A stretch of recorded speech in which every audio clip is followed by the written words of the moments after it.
দেখো গাইস, আজকে আমার দিদি কি রান্না করছে। এটা কি দিদি? এটা হচ্ছে মটরশুঁটি দিয়ে, টমেটো, ধনেপাতা সব কিছু দিয়ে, মাছের মাথা দিয়ে, মসুরির ডাল। এটা হচ্ছে দেশি মুরগির মাংস, মানে ঝোল। হ্যাঁ হ্যাঁ, এটা মাংসের ঝোল। মাংস কালকে তো মকর সংক্রান্তি, তার আগের দিন আমরা অনেক কিছু খাই। আজকে রাত্রে রুটি বানানো হবে। অনেকেই খায়। বাসায় কই আজকে রাত্রে রুটি বানানো হইব, রুটিতে ডাল খাওয়া হইব, মাংস খাওয়া হইব, পিঠা বানানো হইব, লাউ বেঞ্জন বানানো হইব, সব কিছু তোমরা লগে শেয়ার করবো আমি।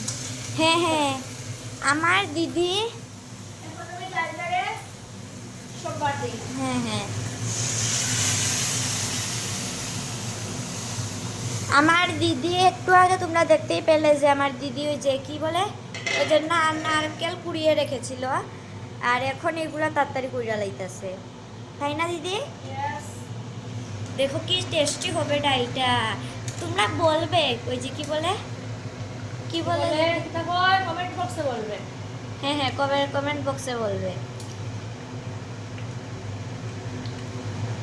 আমরা তো এগুলো ওই যে সংক্রান্তি আজকে হলো আমাদের ওই যে আমাদের বাঙালিদের আমাদের সিলেটি ভাষায় কয় আজকে পিকনিক। হ্যাঁ হ্যাঁ, পিকনিক। আগের দিন পিকনিক। অনেকেই খায় এগুলা, তাই না দিদি? গরম জল একটু দিয়া দিছে যেন তাড়াতাড়ি হয়। এখানে মাংস হইতাছে। এই দেখো দিদি আমার আস্ত রসুন আস্ত পেঁয়াজ খায়। এই যে আস্ত রসুন, এই দেখো আস্ত রসুন, আর পেঁয়াজটা দেখাও দিদি। এই যে আস্ত পেঁয়াজ। হ্যাঁ, আস্ত পেঁয়াজ আস্ত রসুন। তো গাইজ বাই বাই, আবার দেখা হবে সন্ধ্যাবেলা, ঠিক আছে? সন্ধ্যাবেলা পিঠার রেসিপি নিয়ে আসবো, তাই না দিদি? Bye bye.